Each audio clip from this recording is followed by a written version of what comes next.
খায়ের। আচ্ছা ডক্টর, এবারে আরেকটা গুরুত্বপূর্ণ বিষয় নিয়ে বলবো। মহিলারা যখন আল্লাহর ইবাদত করছে আর লাইলাতুল কদরের সন্ধান করছে, এখন কোনো মহিলার যদি হয় পিরিয়ড, রক্তস্রাব, তখন সে রোজা রাখবে না, নামাজও পড়বে না। এরকম মহিলা কিভাবে খুঁজবে লাইলাতুল কদরকে? রজস্রাব হওয়া মহিলাদের কথা যদি বলতে হয়, তারা সব ধরনের ইবাদতই করতে পারবেন, সব ধরনের উপাসনা।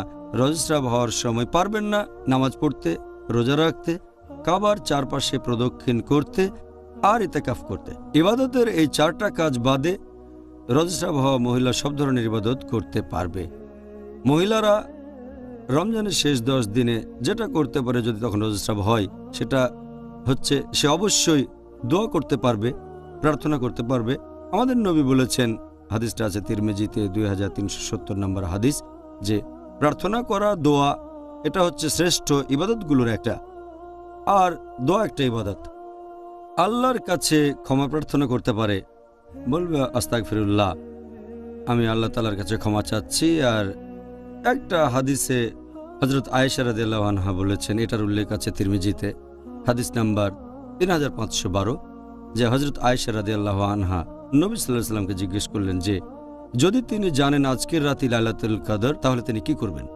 নবীজি তখন উত্তরে বললেন যে তুমি আল্লাহ তাআলার কাছে ক্ষমা প্রার্থনা করবে আর বলবে যে তুমি তো পরম ক্ষমাশীল, তুমি ক্ষমা করা পছন্দ করো, সেজন্য আমাকে ক্ষমা করো।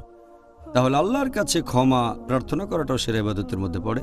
এছাড়াও রজস্রাব হওয়া মহিলারা যেটা করতে পারে রোজার শেষ 10 দিনে, সেটা হচ্ছে জিকির।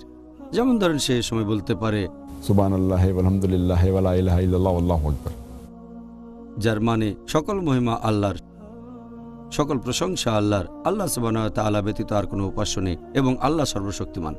আরও পড়তে পারে সুবহানাল্লাহ বিহামদি, মানে সকল মহিমা আল্লাহর এবং সকল প্রশংসা আল্লাহর। এছাড়াও পড়তে পারে সুবহান আল্লাহ ওয়াল আযীম, যে সকল প্রশংসা আল্লাহর, তিনিই মহান। তাহলে জিকির করতে পারবেন, যত বেশি জিকির করতে পারবেন ততই ভালো। এছাড়াও তারা পবিত্র কোরআন তেলাওয়াত করতে পারবে, কোরআনের অনুবাদ পড়তে পারবে। তাহলে এই সব ইবাদত করার মাধ্যমে তারা এই রাতে আল্লাহর কাছাকাছি আসতে পারবে। জাযাকাল্লাহ খায়ের।